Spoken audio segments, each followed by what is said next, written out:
Entendido. Bien, buenas tardes.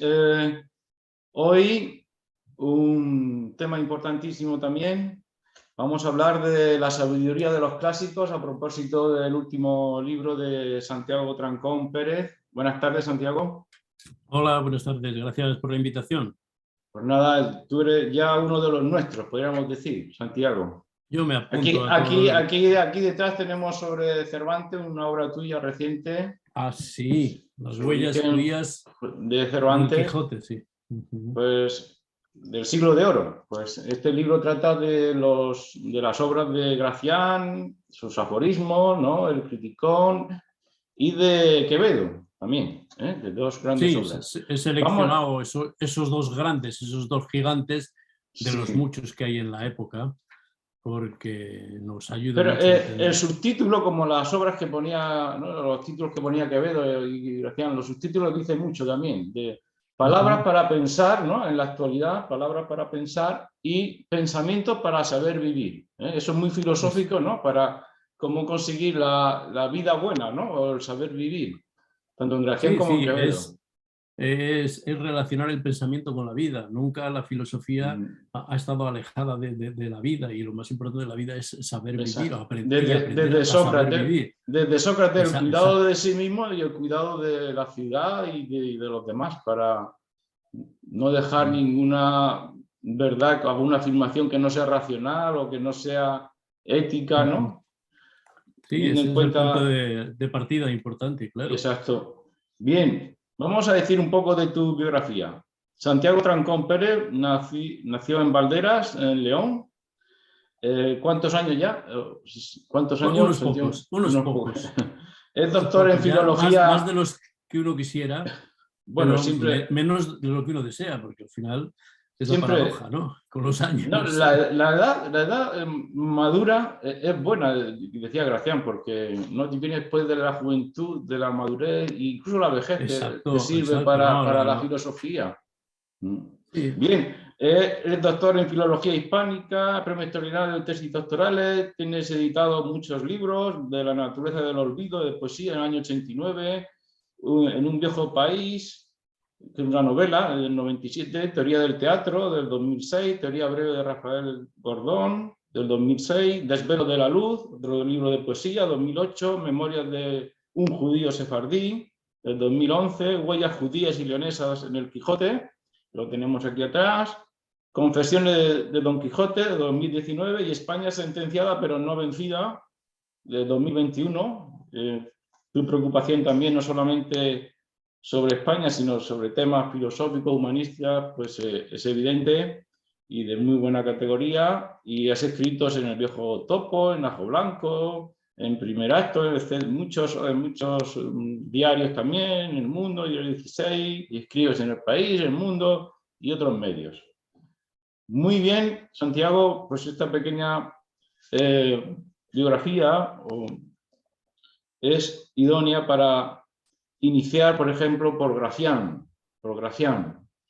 Yo he señalado aquí el aforismo de Oráculo, ¿no? De arte de ingenio, habla de nacer para saber, algo muy aristotélico, ¿no? Nacemos para saber, y dice la misma filosofía, ya que estamos en un encuentro humanidades y filosofía, dice Gracián, la misma filosofía no es sino para la meditación de la muerte.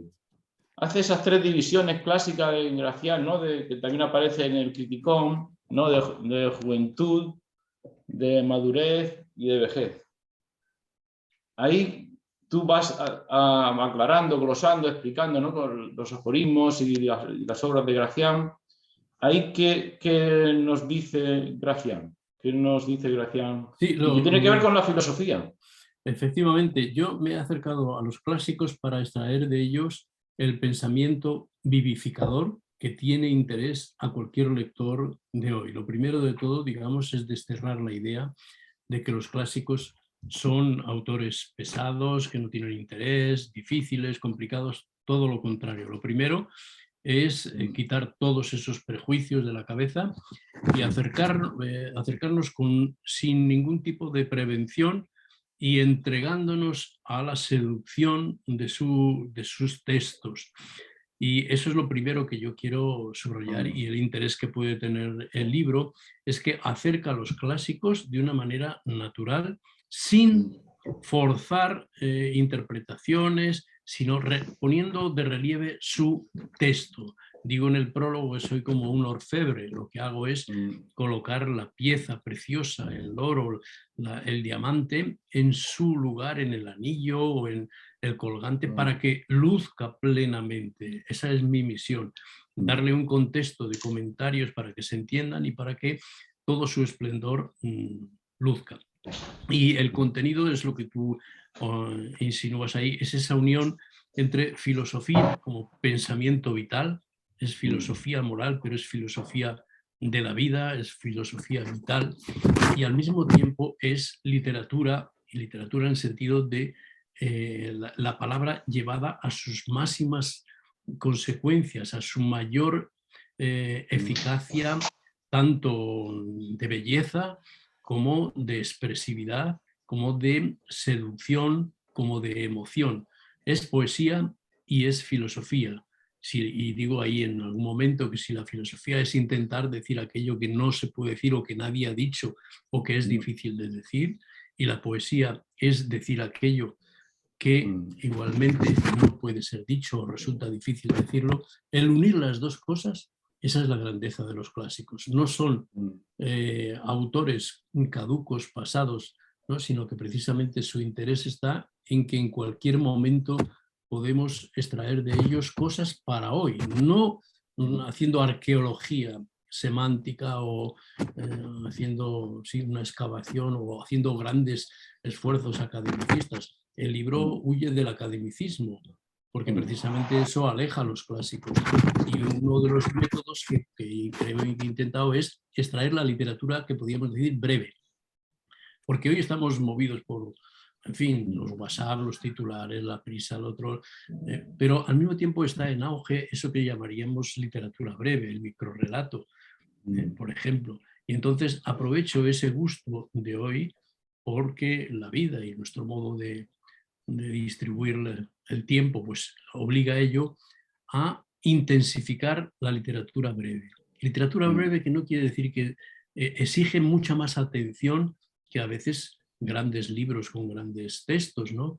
Porque es un esfuerzo de concentración semántica y de intensificación intelectual del pensamiento, y al mismo tiempo de dejarse llevar por la seducción, como digo, de la lengua, que en los clásicos, en este caso en Gracián y Quevedo, adquiere el mayor esplendor de nuestra historia. Por eso ya hablamos de la edad de oro, de los siglos de oro.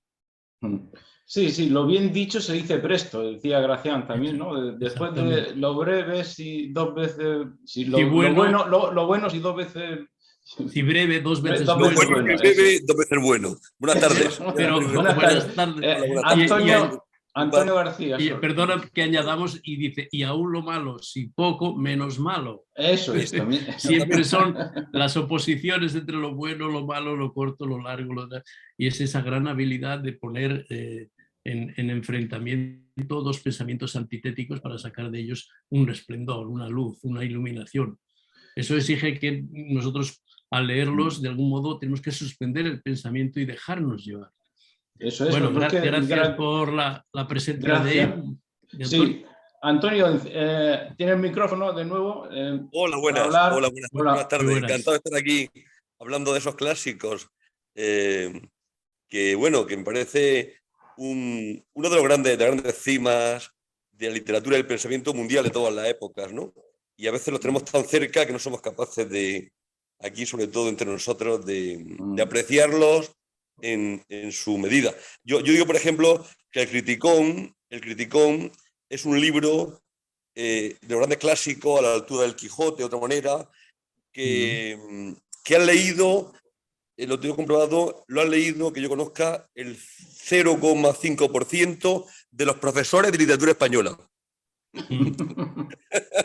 Que es una gracia, porque yo entre ellos, yo también era uno de ellos que hice como que lo había leído y no pude con él hace más de 20 años.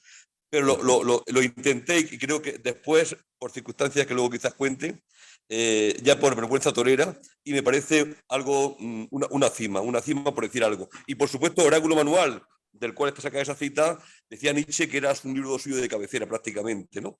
Por no citar a Quevedo, ¿no? Otras cosas. Pero efectivamente, estamos ante dos grandes, sí, ¿no? Y Schopenhauer incluso aprendió español se dice, ¿no? Que para leer a Gracián, leer a Gracián en su idioma. Bien, saludamos a Javier Cimadevilla. Buenas tardes, que estás en... Javier, ¿nos oyes? El micrófono. Abajo el micrófono. Bueno, mientras Javier descubre dónde está el micrófono, ha citado a Antonio, a Gracián y Criticón, y tú hablas y citas al Criticón también bastante, poniendo relatos, diálogos. Hay un diálogo que dice que te llama mucho la atención, ¿no? Buenas tardes, perdón. Buenas tardes, Javier. Pequeños problemas técnicos. Hola, buenas tardes. Encantado de veros a todos. Igualmente. Santiago, hay un diálogo que aquí en la página 103, 104, ¿por qué es odiada España, ¿no? O absolutamente es la primera nación de Europa odiada porque envidiada, ¿no? Ahí hay una referencia a la leyenda negra, ¿no? Por ejemplo, hacia España. Aunque, claro, el Criticón, como vemos, es una enseñanza, ¿no? Del desengaño de la vida, ¿no? Los consejos malandreños, ¿no? Pero sí, ese es un el tema de España, curiosamente, está ahí dentro de esa reflexión filosófica y general sobre la vida. Y le pasa lo mismo también, en cierto modo, a Quevedo, otro de los grandes autores que reflexiona sobre el tema de España. Quiere decir que es que no es un tema impostado, añadido, de que sea exigencias de la política, en fin. No, el tema de España surge de forma natural dentro de nuestro pensamiento y dentro de las inquietudes del siglo de la Edad de Oro, precisamente porque se vivía un momento de gran esplendor, no solo político, sino cultural, humano, de relaciones, y eso llevaba aparejado el preguntarse ¿qué concepto tienes de España? Que aparece preguntado incluso así en el caso del Criticón, ¿no? Sí, sí. Y la respuesta dice que agridulce, ¿no? La respuesta no es como pensarían algunos de estos, en fin, antiespañoles o antiespañolistas y tal, de repente dicen, estos son unos carcas, que lo único que hacían era una exaltación, y bueno, pueden colocar a Franco ya no en la Edad Media, sino en cualquier sitio, y hablar de la España franquista, incluso en esa época. No tiene nada que ver. Al contrario, el pensamiento de los clásicos sobre la idea de España, el concepto de España, es enormemente crítico. Nunca se deja llevar por mitologías. Incluso Quevedo se burla de los orígenes mitológicos de las naciones europeas, se burla y diciendo que aquí en España pues, no tiene ningún sentido el buscar ese tipo de orígenes fantásticos. Incluso se llega a decir lo que son etimologías fantásticas, que es un capítulo también que indica la seriedad y el rigor con que pensaban estos autores sobre todos los temas. Y dice, hay algunos que dicen, como hay una ciudad ahí en Galicia que se llama Noela, que es Noya, hoy se llama Noya, María de Burgos Noya, dice, de ahí deducen que no estuvo en España. Claro, con ese tipo de razonamientos, dice, también están diciendo pues eso, que Ebro viene, o sea, el nieto de Túbal, pues fundó España, o poco menos. No, se burla de todos esos orígenes mitológicos y tiene un sentido crítico de la España, y sobre todo viene a decir cómo el poco aprecio que tenemos a lo propio y cómo nos hemos dejado imbuir por la leyenda negra, que no existía la leyenda negra como tal, como denominaciones del siglo XIX, pero que ya lo denuncia plenamente, como los franceses, ingleses, alemanes hablan mal de España por sistema y dicen barbaridades, y en cambio en España no tenemos autores capaces de defender lo bueno que se ha hecho. Ya llevaba un siglo, digamos, de imperio casi, cuando la época de Quevedo y Gracián, y había demostrado a España sobradamente la capacidad de organización, de civilización, de desarrollo, de cultura. Y bueno, Quevedo se indigna, claro, ante la idea negativa que tienen los extranjeros de España, cómo nos están denigrando y cómo eso incluso los propios españoles lo acaban aceptando. Y en este caso son muy críticos. El caso de Gracián, fijaros cómo dice que es bueno y malo, dice ni bueno ni malo, agridulce, y luego dice las cosas buenas y las cosas malas, y que los españoles actuamos como si no tuviéramos vicios y actuamos también como si los vicios no tuvieran virtudes, es decir, tendencia a los extremos, a la falta de estima de lo propio. Ese es un pensamiento crítico, pero al mismo tiempo pone de relieve eso, la grandeza de los hechos enormes, heroicos de España desde que, bueno, sobre todo fundamentalmente descubre América, ¿no? Sí, sí.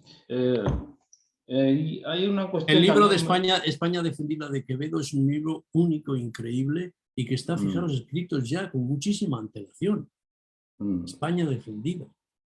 Sí, sí, eran conscientes de la decadencia ya del imperio que se estaba dando y de los peligros hacia España. Hay también otro tema interesante, que es cómo es tanto Gracián como Quevedo se adelantan a la Ilustración, porque defienden la razón de forma expresa y contra las pasiones. Tal como hacía Cervantes, por ejemplo, en Galatea, Cervantes, defenderé la razón y contra las pasiones, decía Cervantes. Es también una cosa que a mí me gusta resaltar, es decir, nosotros decimos el siglo XVIII, la Ilustración y el no sé qué, y entonces, España en el siglo XVI tuvo su Ilustración. La Ilustración nació en España. La razón desde Santo Tomás, el pensamiento tomista, incorpora la razón a todo, absolutamente a todo. Y por eso que eso que dicen de la razón, pero si es que está en todos los pensadores y en todos los análisis. Y sufrieron, tanto Gracián como Quevedo, sufrieron persecución. Gracián lo condenaron a pan y agua, estuvo prisionero en Huesca, que lo pasó bastante mal, le costó la vida. También Quevedo, en León, en la cárcel. Le quitaron, eran incómodos, digamos, para el pensamiento puramente acomodaticio de la incluso época.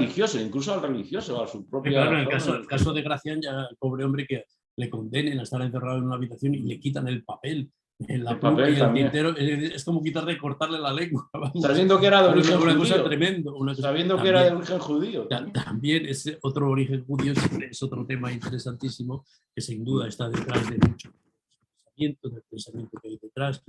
Pero este afán por la razón a mí me llama la atención en dos o tres cosas curiosísimas. Por ejemplo, creo que es Gracián, sí. Gracián efectivamente descubre la teoría del color. Esto yo no lo he visto en ningún análisis hecho. Lo pones aquí en tu libro. Lo pones hecho hasta ahora, cómo se dice la teoría del color, es decir, que el color no está en los objetos, sino que simplemente la materia de los objetos absorben el espectro de la luz, una serie de ondas, y en función de eso se puede ver de un color o de otro en función de la absorción o menor absorción. Esto lo descubrió Newton en la refracción de la luz, descubrió el espectro de las ondas, pero digamos, tenemos en cuenta que Newton, cuando cuando escribió estas cosas sobre la teoría del color, Gracián en el Criticón, ni había nacido prácticamente Newton. Y luego fue Goethe el que teorizó más ya sobre la teoría del color y descubrió efectivamente eso, que se considera un hallazgo científico importantísimo, no que el azul está en el papel o en la tinta, ¿no? Sino que es... Y pues, en cambio, y Gracián ya lo dice. Dice claramente que el verde no es verde, sino que depende de la composición de la materia y en función de eso se ve un color. E incluso luego hace una metáfora sobre cómo la gente colorea las cosas como le conviene. Se llama a los tintoreros. Dice que hay muchos tintoreros, ¿no? Que acaban poniendo del color que quieren la realidad, ¿no? Pero basándose en ese conocimiento científico de eso. Y digo, a mí me parece insólito que 50 años antes de Newton, Gracián define pero perfectamente la teoría del color en 4 líneas, de una manera científica rigurosísima, y nadie lo ha destacado. Y sin embargo luego se ha dicho, pues, esto es un ejemplo curioso de los muchos que aparecen. Es que los clásicos tienen eso, que en ellos está todo, muchas cosas que luego desarrollan o se inventan, estaba ya ¿no? Como dice Whitehead sobre las obras de Platón, que todo en la filosofía son notas a pie de página de los diálogos de Platón, todo está ya en los diálogos de Platón. Pues esto también de las cualidades primarias y secundarias, ¿no? Pues también se da cuenta Gracián. Igual que Quevedo, cuando habla de la vida de Marco Bruto, ¿no? Por ejemplo, ahí está criticando tanto el cesarismo como criticando la falta de inteligencia política del republicanismo, ¿no? Del Senado de Marco Bruto cuando asesina a César, ¿no? Y cómo Marco Antonio se hace de nuevo con el populismo y el poder, ¿no? En Roma. Es otro libro un poco conocido de Quevedo. De Quevedo. Es magnífico. Iba a hacer una segunda parte, al parecer, pero se murió antes. Y es una pena, pero es una reflexión tan profunda sobre el poder, los tiranos, el tiranicidio, el derecho, defendido por la Escuela de Salamanca, de acabar con el tirano, pero al mismo tiempo una reflexión sobre lo mal, digamos, que se acabó con la tiranía de Julio César, que luego dio a otra todavía peor, que era la de Marco Antonio, y cómo ahí Marco Bruto se equivocó en todas sus decisiones estratégicas, y Quevedo lo va desmenuzando y va dejando perlas de reflexiones asombrosas respecto a todo eso, ¿no? Como pero por ejemplo, sí. Pero es que a mí me ha llamado la atención porque al recordarlo, ¿no? Cuando tú lo dices aquí, porque es muy completo tu libro, muy completo, aunque son extractos muy completos, es la diferencia fundamental de toda la historia de las ideas políticas, que es entre el republicanismo, ¿no? Defensa del Senado, de la democracia, ¿no? Que se puede ya en Grecia, ¿no? Que defiende, ¿no? Platón y todo esto, Sócrates incluso, pues eso se hereda en Roma a través de la figura, ¿no? El tribuno de la plebe, el senado, el imperator, ¿no? Es el emperador. Esto nos puede hablar Antonio también de Roma. Pues hay esa figura que defiende en cierta forma Quevedo, contraponiéndola al cesarismo, ¿no? Al populista que se arroga las funciones del tribuno de la plebe y que se convierte en tirano. Puede ser visto como un tirano por Marco Bruto y los senadores, ¿no? En defensa de la República de Roma, ¿no? Del republicanismo. Y esa visión, que es fundamental en la historia de las ideas políticas, ya está vista por Quevedo, en esa lucha en esa obra, La vida de Marco Bruto, como las dos tienen que lidiar, ¿no? Como cara y cruz de misma moneda política. Es de una lucidez extraordinaria este libro. Que llega hasta ahora, por ejemplo. Total, una reflexión sobre el poder y claro, cómo el poder llega hasta ahora, porque cuando se divide el Imperio Romano, Justiniano, y que llega a Rusia, ¿no? Hasta ahora, hasta la visión de la forma de gobierno cesarista, ¿no? De Putin, llega hasta ahora. También, en cambio, la Europa que no queda en la parte del Imperio, ¿no? Romano Oriental, tiene poderes contrapuestos, en este caso la Iglesia, ¿no? Como San Agustín, forma ahí la Iglesia católica como contrapoder a los reyes y emperadores. Todo eso visto por Quevedo perfectamente en esa obra. Sin contar los sueños, y sin contar los sueños, y que es una obra. A mí hay algunas especialmente llamativas que me interesan, ¿no? Por ejemplo, efectivamente Marco Bruto encuentra una justificación en acabar con el tirano y en matarlo porque está acabando con la libertad de los romanos, ¿no? Nuestra libertad vale más que el poder del tirano. Bien, pero al lado de eso, Marco Bruto resulta que sí incita al tiranicidio justificado, recordemos la Escuela de Salamanca, que lo justifica, justamente cuando no están defendidos los intereses del pueblo y comunes y se ponen por encima los intereses particulares, tenemos derecho a acabar con el tirano. Bien, lo hace, pero resulta que luego no concluye, o sea, no es capaz de ver la realidad. Primero, ya Quevedo hace unas reflexiones magníficas respecto a la propia ceguera de Julio César, que tiene indicios de lo que va a ocurrir y no sé qué y tal, y no hace caso. El tirano está metido en su mundo y no quiere ver lo que le rodea. En este caso, la conjura, que está preparándose contra él. Pero luego cuando le asesinan, es decir, cuando le clavan el puñal, cuando Timbrio le quita la capa, y dice que es el primer gesto simbólico que Quevedo lo hace subrayar muy bien. Dice, cuando ya empiezas dejándote quitar la capa, pues ya viene todo lo demás. El rey que se deja quitar la capa, o alguien que se deja humillar y quitar la capa, da pie ya a que los demás le quiten todo, ¿no? Por eso la importancia de las primeras acciones hace que Quevedo unas reflexiones magníficas, ¿no? De cómo eso. Y luego Casca le clava el primero el puñal, ¿no? Por la espalda, ¿no? Y entonces se vuelve Julio César, le coge la mano y el puñal ensangrentado y le dice: ¿pero qué haces, malvado Casca?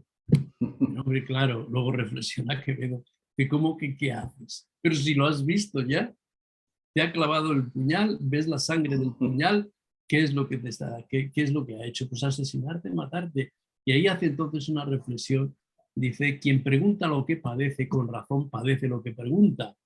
Porque también dice que determinarse tarde al remedio del daño es daño sin remedio.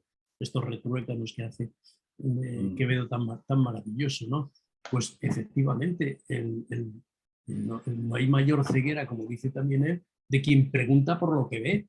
No, si te lo está diciendo el puñal ya, no preguntes. Y entonces esa es una de las reflexiones que hace maravillosas. Pero luego continúa dando vueltas y el propio Marco Bruto pues no es capaz de concluir su acción al final. Y acaba cayendo en las redes de Marco Antonio, que al fin le convence de no sé qué, y hasta llega Marco Antonio a dirigirse a la plebe para explicar el asesinato de Julio César, pero claro, le da la versión que le conviene. Y la versión que le conviene es que han acabado con el tirano, los que han acabado lo han hecho de una manera injusta, alevosa, traidora, absolutamente. Y cuando Marco Bruto cree que, en fin, que va a estar a su lado, Marco Antonio, justamente es todo lo contrario. Lo que hace es coger la túnica ensangrentada de Julio César y enseñársela a la plebe. Hombre, eso ya es una rebelión total para mover los ánimos. Y de ahí salen con antorchas y a quemar las casas de los senadores y a hacerse con el poder el propio Marco Antonio, que acaba con él. Y hacer público el testamento que repartía su Claro, efectivamente, su con dinero, lo cual se gana la plebe, pueblo. gana el poder, y con lo cual, ¿qué hizo Marco Bruto? El más tonto, acaba con un tirano, pero da pie a otro tirano mayor y no es capaz de acabar con él. Pero también hace referencia en tu libro a Gracián como un pensador político también, filosófico político. Todas las obras, el político, ¿no? Pero tenían la idea de la política muy ligada a la idea de la perfección del ser humano. Es decir, digamos, no se suele pensar, uno era religioso jesuita, el otro, Quevedo, era un ultracatólico y muy creyente, y eso le salvó en algunos momentos de la cárcel terrible que sufrió durante casi 5 años en León, en una cárcel inmunda y con un frío espantoso. Y salió ahí obligado por su fe y su confianza y su religión, su catolicismo acendrado, ¿no?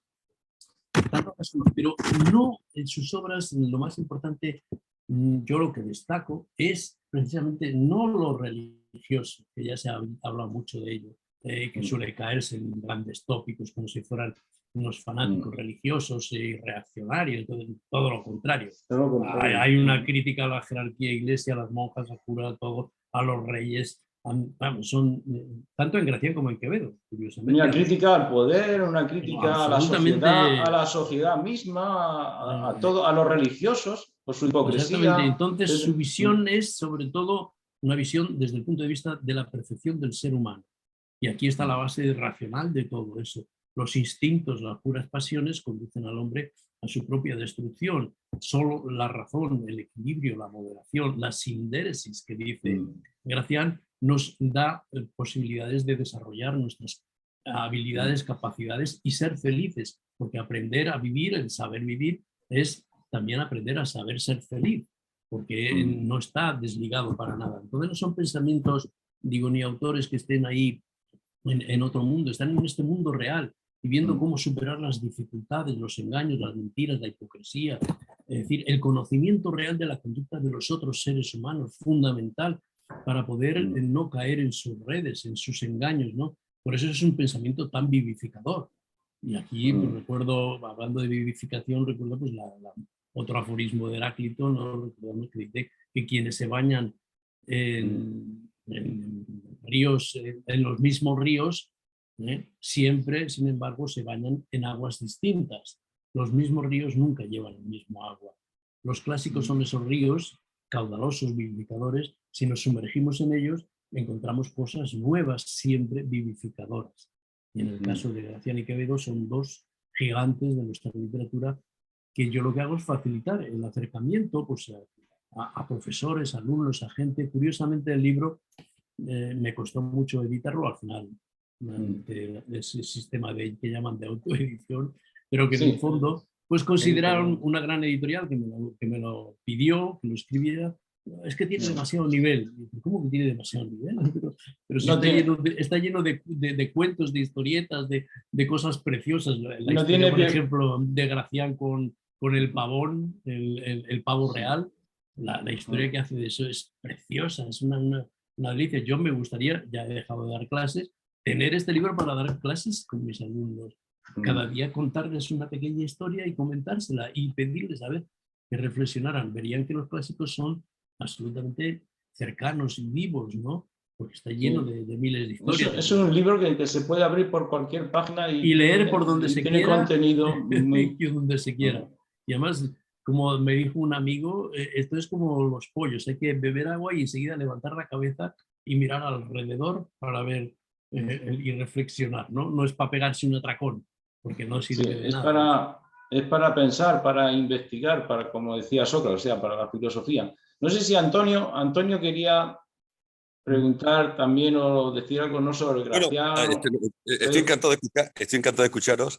Nada, estaba pensando en unas cosas muchísimas que me vienen, pero por ejemplo, entre ellas, que bueno, que unir por época a Quevedo y a Gracián, pues se puede unir en el aspecto, digamos, de obra en prosa, aspecto político, social, filosófico, porque otra cosa más es que dicen que en España no hay filosofía. Yo pienso que hay una implícita filosofía tanto en Quevedo como en Gracián, y seguramente no sé, pero no harían filosofía sensu estricto porque eran tan poderosos en el aspecto literario que tantos temas tenían que abarcar que seguramente la filosofía sería algo que estaba dentro de su propia obra.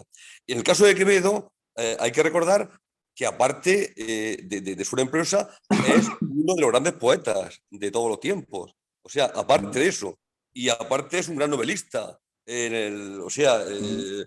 Da un paso más en la novela picaresca y otros aspectos, pero luego tiene mil cosas más. O sea, se dice que Quevedo quizás sea el escritor español, y no quiero ponerme ya, pero seguramente de los grandes autores de todos los tiempos, ¿no?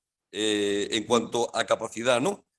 A capacidad y a forma de expresiones. Y otra cosa más que olvidamos es que yo los veo cada vez más, mejor la edad también, los veo muy, muy modernos, muy actuales, porque daos cuenta que nosotros consideramos ellos los clásicos, pero para Quevedo y Gracián, los clásicos eran Cicerón, era César, era Virgilio, pero también era Teócrito, Safo, Platón, es decir, que sus clásicos eran 2000 años, 1500 o 2000 años antes que ellos. Es decir, nosotros consideramos clásicos a estos que son apenas 400 años, y para ellos los clásicos tenían ya 1500 o 2000 años. Y seguramente creo que son dos de los autores que mejor vuelven a dar poner a los clásicos al máximo nivel. No es, a ver, que yo no tengo ningún empacho en decir eso, el tema del lugar.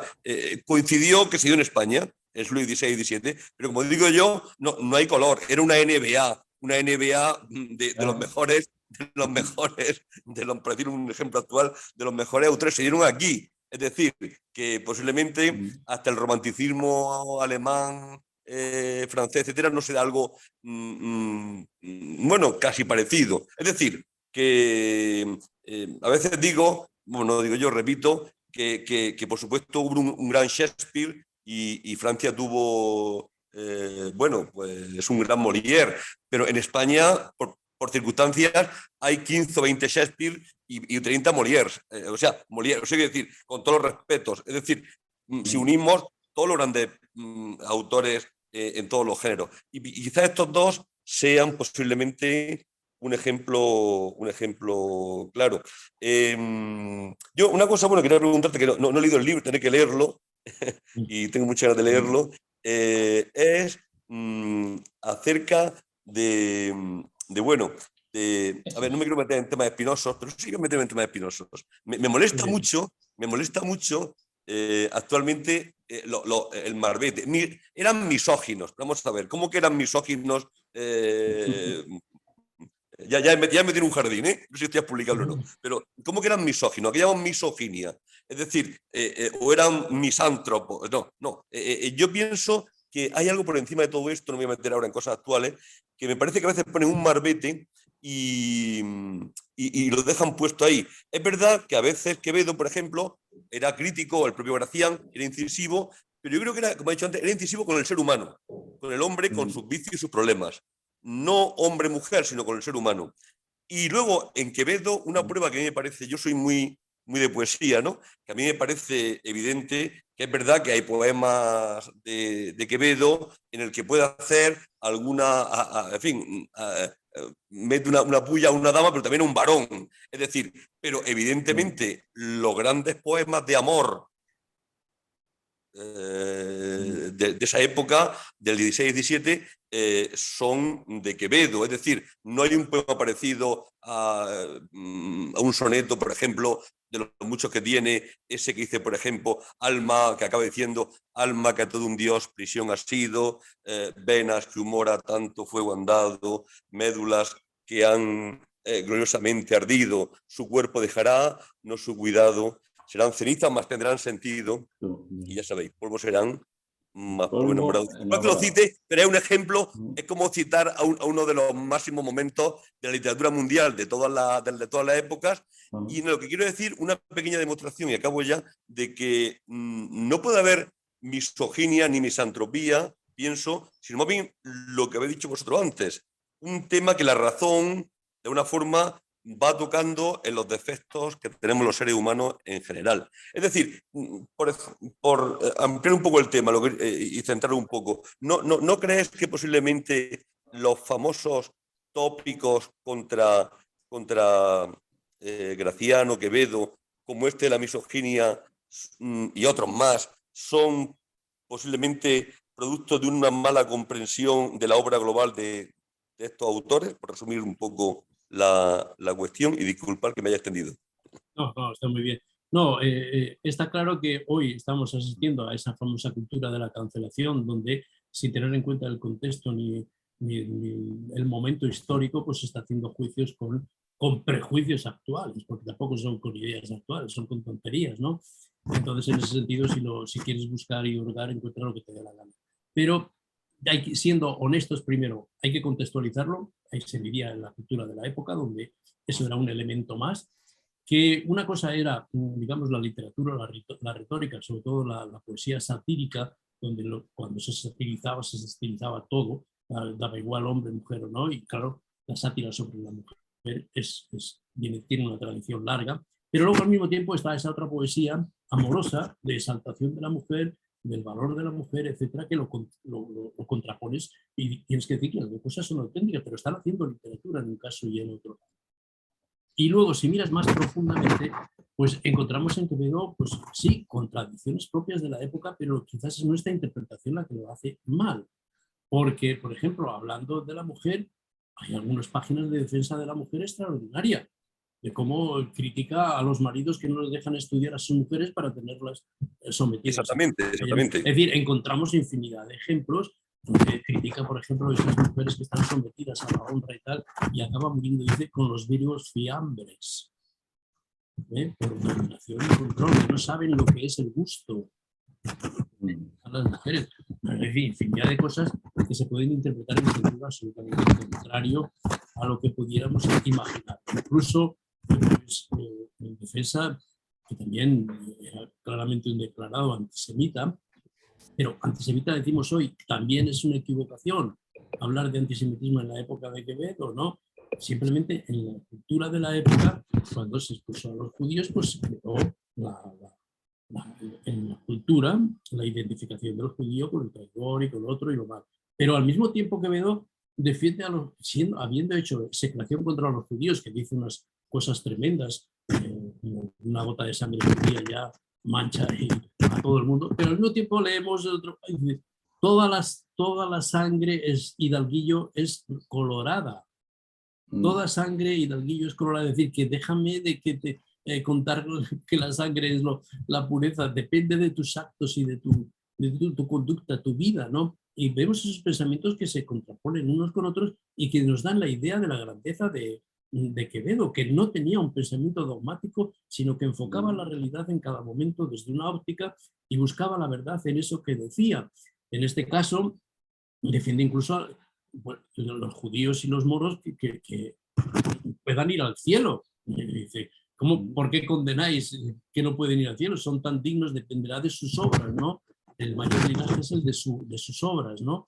Es decir, al mismo tiempo que encontramos, ya digo, frases que sacadas de contexto o puestas así tal cual, pues parecen hoy una barbaridad. Pero yo huyo en el libro de todo ese tipo de temas y de enfoques que lo único que hacen es perturbar y enturbiar el pensamiento, que era un pensamiento crítico, libre, con una libertad que hoy no podemos ni imaginar. Cuando hablamos de los clásicos son es el pensamiento más libre. Y no podemos imaginar hoy decir las cosas que decía Quevedo o que llegó a decir en su momento respecto a miles de temas de su época o a los propios que le encarcelaron, que ni siquiera supieron explicarle por qué lo encarcelaron casi 5 años, ¿no? Y preguntando, dice, debe ser mi torpeza, que llevo 5 años y todavía no sé por qué me han encarcelado, ¿no? Es decir, en fin, o cuando critica yo que sé, a todo el mundo, a los jueces dicen pobres no hay en el infierno. No hay en el infierno. Dice, el diablo empieza a buscar en su libro y dice, no encuentro ninguno, ¿qué pasa? Y entonces le da la explicación, ¿cómo va a haber pobres en el infierno si no tienen nada con lo que pecar, ni de lo que depender, que es imposible que vayan al infierno? Y reyes, dice, sí, reyes aquí encuentro unos cuantos que han venido, que están en el infierno, y los jueces también muchísimos jueces, pero los jueces, las cosas que dicen son tremendas, ¿no? Como pues estos son capaces de ahorcar, dice, a un mosquito que le han cazado en su red y lo ahorcan y lo descuartizan, pero luego pasan al lado y ven a un elefante que ha cometido todas las barbaridades que se imaginan y a este le hacen reverencias, le hacen, dice, bonetadas, con el bonete, bonetadas, y los elevan y se ponen a sus órdenes, ¿no? Bueno, pues todo está lleno el pensamiento de sugerencias de ese tipo, donde además es muy coherente con el pensamiento cristiano profundo de la época. Es decir, que no está eso al margen de la doctrina católica, ¿no? Que una cosa son los excesos y otra cosa era la doctrina católica defensora de los pobres, defensora de la igualdad, defensora de miles de cosas, y el pensamiento de la Escuela de Salamanca, que además lo teoriza y lo pone en serio. Lo que no hacen, y recuerdo esto, Antonio, respecto a lo que decías antes, de decir que hay filosofía o no hay filosofía. Claro que hay enormes filósofos. Gracián y Quevedo son dos grandes filósofos. Lo que pasa es que no concebían la filosofía como una disciplina aparte, ¿no? Que de un Kant o de un Nietzsche, ¿no? No tienen nada que ver, pero la filosofía está en todo lo que dicen. Las reflexiones que hacen sobre la muerte, sobre el tiempo, disculpa, en ese aspecto, es que son de una profundidad filosófica absoluta, ¿no? Disculpa, ese aspecto no enlazan quizás, para decir un ejemplo, con Cicerón, que lo mismo escribe de retórica y de filosofía. Es decir, el concepto clásico de que la filosofía estaba dentro de lo humanitas, de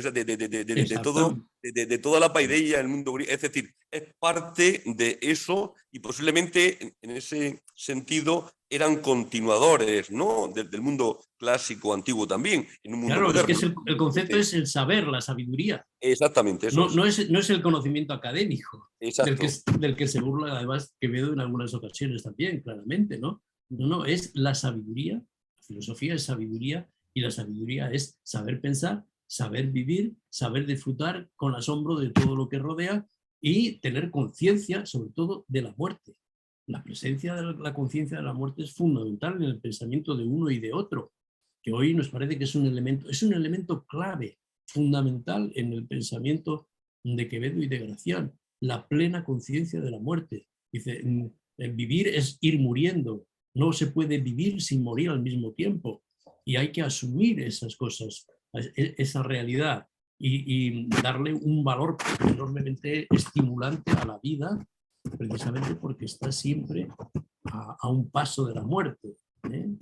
Y muy práctico, ¿verdad? Y en un sentido muy práctico y muy actual. No sé, me estoy hablando, no sé, lo cito de memoria un momento, creo que estaba hablando Andrés Critino, y hay un momento en que se queda un poco asustado, algo así como diciendo, no sé cómo estaba la cosa, pero algo así como que, para que entienda todo el mundo, como que decía, bueno, ¿y esto que hacen aquí estas casas para cuánto tiempo es, no?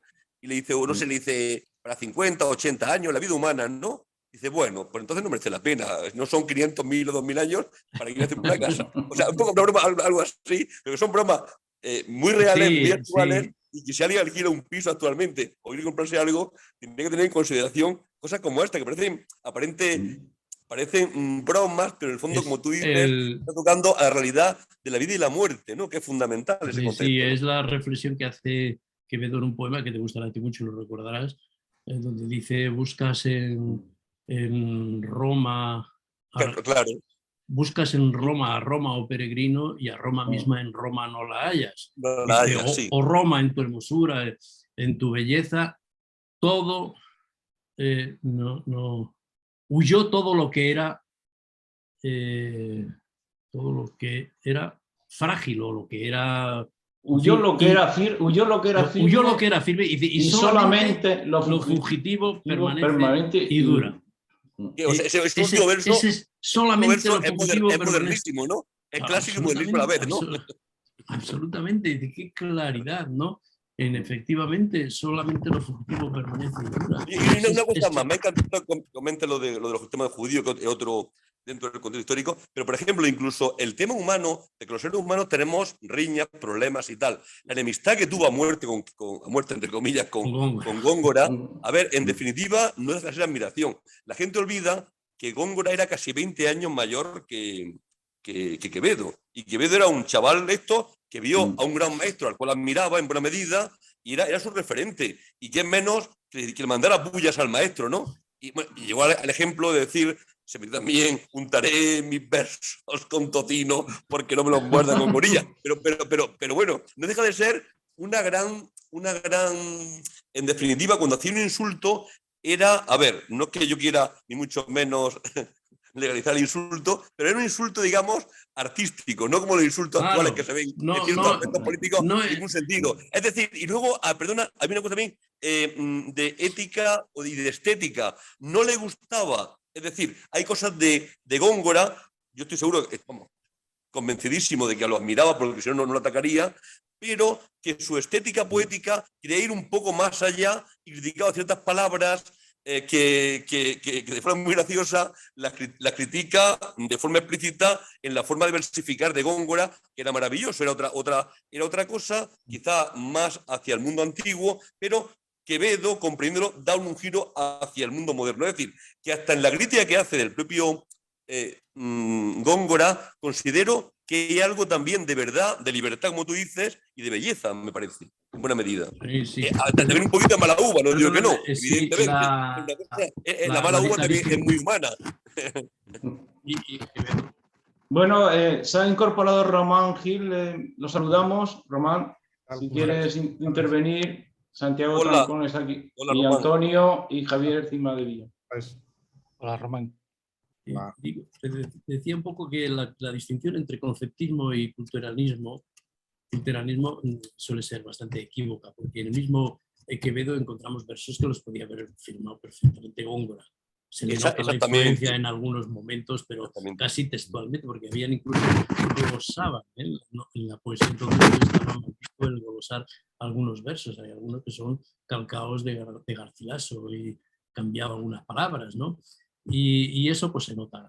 Lo que pasa es que la enemistad que tenían pues era muy de la época. Yo no sé hasta dónde llegaba, pero era tremendo porque en algún caso me parece que en la Barrio de las Musas ahí hay una calle, una casa, que el propio Quevedo se la compró para echar de ella a Góngora, ¿no?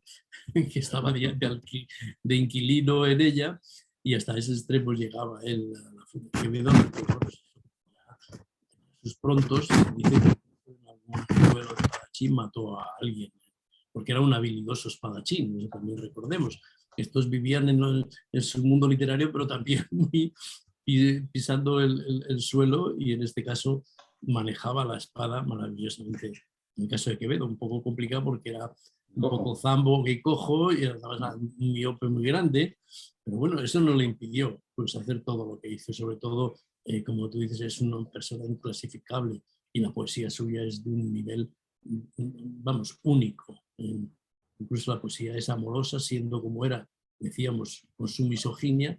Pues vamos, ya quisiera yo los misóginos de hoy que escribieran esas alabanzas de la belleza de la mujer como hizo Quevedo, y esa gran admiración que tenía en el caso de Lisi. Pero bueno, Lisi es una metáfora no es alguien concreto. Sí, bueno, ¿no? y además, incluso cuando es crítico, me parece de una ironía y de una belleza tal, no recuerdo bien, pero hay un momento en que un momento a mí hay que reconocer esos poemas, que se casó pronto y tiene unos golpes de un humor negro pero bellísimo, pues, que rima, dice una cosa, por ejemplo, del matrimonio, bueno, el matrimonio, hay todo, no estoy en contra del matrimonio, pero del matrimonio, digamos, creo que está, este endecasílabo, creo que es así, dice algo así como: lo cotidiano es mucho y feo.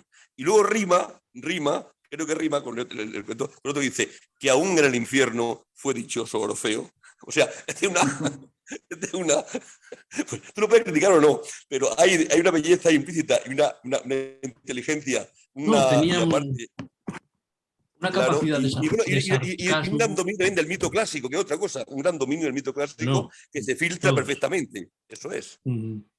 Tiene una gran capacidad, desde luego, de sarcástica, tremenda. Recordemos miles de cosas. Lo que dice sobre los médicos es tremendo, ¿no? Dice, todos morimos no de muerte natural, sino de la medicina que nos dan los médicos, ¿no? Entre otras cosas, ¿no? Y los médicos, los sastres, los pasteleros, de los pasteleros dice cosas tremendas, ¿no? Claro, que en aquellos pasteles llega a insinuar que hasta a veces metían la carne, desde luego, salía de sitios muy raros, ¿no? Como dice, si algunos estómagos algunos estómagos podrían ladrar, ¿no? De los perros que han comido, ¿no? Y entre otras cosas también insinúa, pues eso, que había hasta hechos de carne humana, aquellos pasteles que no eran pasteles dulces, sino salados, ¿no? Y es implacable con eso, que no se corta absolutamente nada, ¿no? Por eso es un hombre que está tanto en la corte como en los prostíbulos, que puede estar haciendo malabarismos, digamos, de gran diplomacia en África, digo, en Italia, y al mismo tiempo pues tener fama de brujo y de echar las cartas y no sé qué, donde bueno, también se ríe él de los quirománticos. Me encanta también la capacidad de creación de neologismos. Dice los quirománticos, ¿no? Que curan con las manos y tal. Dice, pues lo mismo que hay quirománticos que leen las arrugas de la mano, dice, debía haber piedimánticos, codimánquitos, pescuecimánquitos, porque todos hay arrugas, ¿no? Que deberían en la piel, que deberían interpretarse porque la de las manos sí y las otras no, ¿no? Y pues incluso él tuvo fama de brujo en Italia en algún momento, o sea que tenía una vitalidad y una capacidad asombrosa. Aparentemente, en el caso de Gracián parece que es como lo opuesto, pero digamos, tiene una imaginación extraordinaria también. No hay que reducirlo, pensar que Gracián era eso, un adusto jesuita tridentino y con dogmas. Todo lo contrario, tiene una imaginación desbordada que precisamente tuvo que controlar, yo creo, pero cuando se deja llevar es cuando mejor y más a gusto controlar. Mira, por curiosidad, mira, voy a leer donde se ve la fuerza de la lengua. Cuando yo digo que en estos clásicos uno de los momentos culminantes es precisamente que la lengua adquiere un esplendor extraordinario, y que volver a ellos es como ir a la fuente primigenia de nuestra lengua, la fuerza que tiene. Claro, es como describe en este caso Gracián, un terremoto que ocurre en la isla donde está confinado Andrenio, que vive con las fieras metido en una cueva de la cual no logra salir porque los otros animales sí trepan por las rocas, pero él pues, está confinado allí en aquella catacumba, metido en esa cueva, pero afortunadamente llega un terremoto y aquello se derrumba y él va a poder salir, ¿no? Y encontrarse luego con Critilo, ¿no? Así comienza un poco. Pues fijaros cómo describe, que a mí me encanta, pero es para resaltar esto que decíamos, de cómo no solo eran, digamos, hombres que pensaban, reflexionaban, sino que también la seducción de la fonética del español como una lengua eufónica extraordinaria, de la cual podíamos hacer incluso alguna referencia a Quevedo en la España defendida, como compara el español con el latín y con el alemán. Bueno, de eso podemos hablar. Dice lo siguiente, dice, temblando aquellas firmes paredes, bramaba el furioso viento, vomitando en tempestades por la boca de la gruta. Comenzaron a desgajarse con horrible fragor aquellos duros peñascos y a caer con tan espantoso estruendo que parecía quererse venir a la nada toda aquella gran máquina de peñas. Hay aquí un uso de la armonía imitativa, del valor onomatopéyico, del lenguaje extraordinario. Estamos viendo las peñas, otro terremoto, y así lo estamos asistiendo y viendo simplemente por el efecto de la sonoridad de una gran belleza literaria. Oye, antes se me olvidó una cosa, luego, o para el final, aunque sea el diálogo esto, sí ya me callo, es que me parece el diálogo que hay entre siglos, ¿no? Decía algo así, creo que decía Gracián, que hay autores que no escriben para su siglo, escriben para otros siglos, ¿no? Para otros siglos, para otros momentos, para otros... Pues el diálogo de Borges con Gracián, que como sabes, pues hay una negativa... O sea, Borges me parece un autor, un gran lector del siglo XX. Sí, pero no entendió nada. O que no... Hay algo que le rechina, y lo dice precisamente, de Gracián, no tanto en Quevedo. ¿Por qué piensas que hay esa, no sé, bueno, hay algo que muy personal, supongo también tiene sus caprichos el gran Borges? ¿Por qué crees que no llega a digamos, a estimar en su medida Borges a Gracián? Para mí es un misterio, lo cual me hace simplemente el efecto contrario de poner en duda algunas cosas de Borges, que no es tan gran escritor como hemos creído. Yo creo que está sobrevalorado. Posiblemente, sí. Sinceramente, a mí su poesía, por ejemplo, no me gusta nada. La de Borges, me parece que no tiene ningún... Bueno, tiene cosas interesantes, pero no tiene amplitud. Pero bueno, quiero decir, como para colocarle al lado de, yo qué sé, de un Alexandre o de cualquiera de sus épocas, no.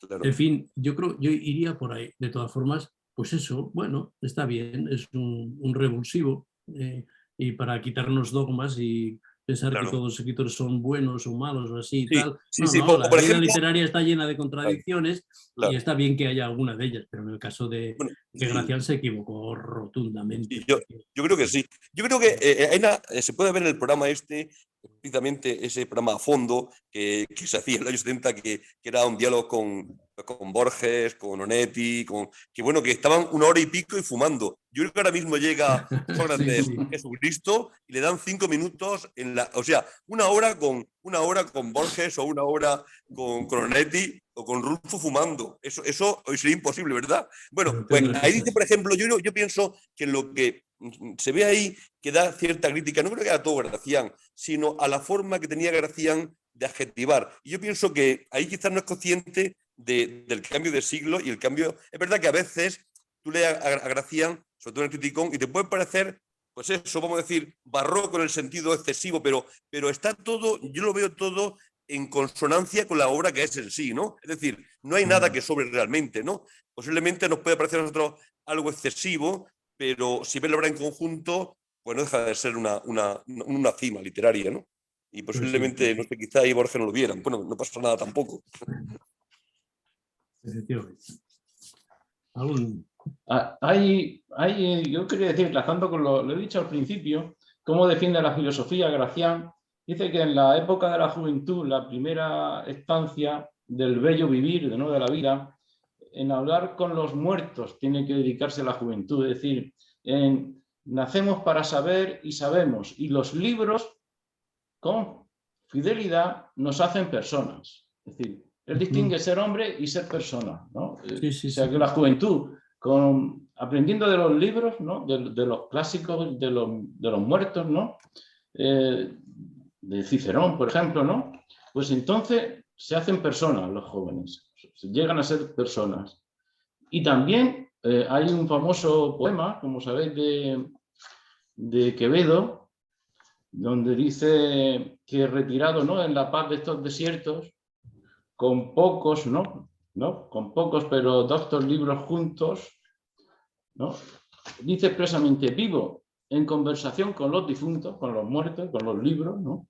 Y escucho con mis ojos a los muertos.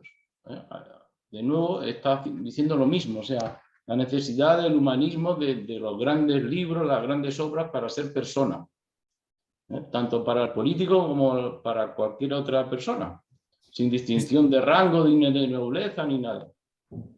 Esta alabanza de los libros coincide con Quevedo y Gracián.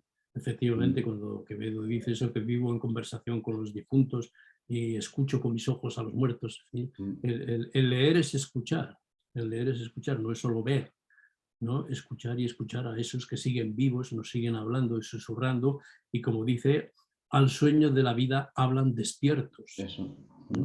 Pero en esto coincide con Gracián, que dice que no hay mayor gusto que como leer. Lo mejor que puede haber es tener un libro nuevo cada día, dice en su momento, y que para él el libro es, dice, fruición del entendimiento. Dice también, tesoro de la memoria, realce de la voluntad, satisfacción del alma, paraíso de la vida. Naturalmente, en los libros encuentra el refugio extraordinario, ¿no? Y le da el gran valor que tiene. Y en esto coincidían los dos con la valoración de que el pensamiento está en los libros. Esto viene también hoy a cuento con lo que digo también al principio en la presentación del libro, como hoy es imprescindible, digamos, el leer, pero leer en papel. Sabemos que no es lo mismo leer en una pantalla o leer en un ordenador, en un móvil y tal, que leer en el papel, donde tú pones, los sentidos entran de una manera distinta. Efectivamente, los ojos hablan, las palabras huelen, las palabras saben, es decir, la palabra adquiere una presencia y una fuerza que no tiene nada que ver con la fragilidad y la fugacidad de un texto virtual, ¿no? Y por eso yo digo que el leer y leer sobre todo en papel ayuda mucho a, digamos, sabemos que yo creo que el efecto negativo de la cultura, digamos, esta de los nuevos artificios visuales y virtuales y tal, reestructura el cerebro de una manera distinta. Yo no ya diré si mejor o peor, creo que peor, sin duda alguna. Los siglos de historia me lo demuestran, el poco que llevamos con esta cultura en otros medios no tiene nada que ver con el impacto, digamos, de los libros. Y esto que dice Gracián y Quevedo sobre ellos es una prueba de ello, que la enorme influencia que tiene el libro escrito en nuestra mente, en nuestra estructuración, la capacidad de atención, la capacidad de concentración, por tanto la capacidad de disfrute con el lenguaje y con el eco y la fonética y lo que es la sinestesia del propio lenguaje, la asociación de los distintos sentidos, todo esto se potencia enormemente con la lectura directa de libros, y en este caso quitando la desventaja de los grandes libros que exigen mucha atención, mucha continuidad, muchas horas, ¿no? Como digo, aquí puedes dedicarle 5 minutos, 10 minutos, 20 minutos al día y darle vueltas a un pensamiento y a una palabra y a unas ideas que están ahí enormemente bien expresadas. Y el intento de mi libro precisamente es reivindicar el libro y la fuerza del libro, que es la fuerza de la palabra escrita, y nadie mejor que los clásicos para poder recuperar ese placer, que al fin y al cabo es un placer que enriquece. Y en esto pues coinciden unos con otros. Me gustaría ahí un comentario. Perdón, adelante. Perdón, no. Adelante, Román. Mucho menos, no, solo era porque esta cuestión me interesa mucho de la lectura en papel y ahí querría hacer dos comentarios. Uno de la crítica al libro y a todo lo escrito, que no es mía, es antigua, de Sócrates, muy conocida, diciendo que esto de poner el conocimiento escrito de una forma estable perjudica el desarrollo del conocimiento más válido, porque como están los libros no tenemos que interiorizarlo y no tenemos que someterlo al diálogo, ¿no? Entonces, Sócrates era muy crítico con el exceso, y de hecho hay una tradición filosófica, Leo Strauss y otros, ¿no?, que mantienen que el verdadero conocimiento se adquiere a través del diálogo hablado, de lo que estamos haciendo ahora. Esto por una parte. Pero luego por la otra, en el otro extremo, yo tengo alguna duda de cuál es el efecto de la lectura digital frente a la lectura de papel. Lo he tenido que estudiar un poco. Hace poco me encargó el Colegio de Abogados de Madrid pues parte de un libro, pues yo fui bibliotecario del colegio y he estado investigando un poco qué efectos tiene lo que se ha podido analizar en grandes estudios que se han hecho sobre el impacto de la lectura digital frente a la lectura en papel. Esos estudios se han llevado a cabo a veces internacionales. Por cierto, España ha sido uno de los países que se ha elegido. Lo podéis buscar en internet y veréis que hay estudios donde se alcanzan algunas conclusiones, pero no tanto por el soporte, sino por el hecho del sometimiento a un continuo bombardeo por parte de Internet. Lo que este estudio, por lo menos el último que yo he consultado, concluye cuando se ha analizado qué grado de conocimiento se adquiere. Lo que se hace es coger a lectores y que lean el mismo texto en papel y lo lean luego digitalmente y ver qué han comprendido, qué han interiorizado y qué han sacado de ahí. Y se ha detectado que en textos de cierta longitud, más allá de 5 o 6 páginas, cuando está conectado a Internet, la información que se adquiere es peor porque hay interrupciones continuas, pero no tanto por el soporte. Hago una aclaración, a mí me encanta el libro en papel, soy un apasionado y soy hasta un vicioso, pero me gustaría entender más, por no dejarnos llevar solo por las emociones y por quizá un exceso romántico, si es que existe el exceso romántico, el pensar que por el soporte en sí es peor, ¿no? Yo creo que eso requiere un análisis a veces más en profundidad y saber bien cuándo el soporte digital puede ser útil y puede ser práctico y puede ser bueno y cuándo está perjudicando un diálogo con el libro o un conocimiento más profundo. Lo lanzo solo como una duda, ¿no? Más que como una afirmación en ningún sentido.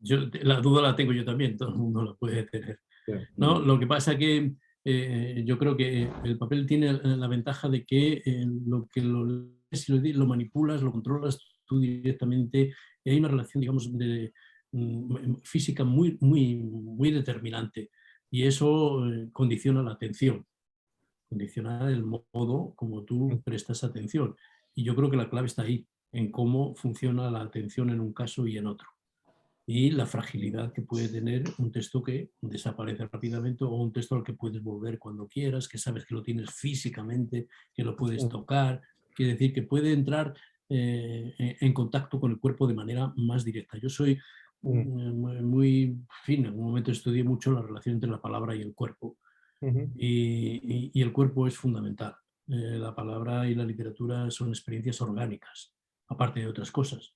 De hecho, implican una respiración, implican unas pausas, implica pues, una organicidad, las lenguas.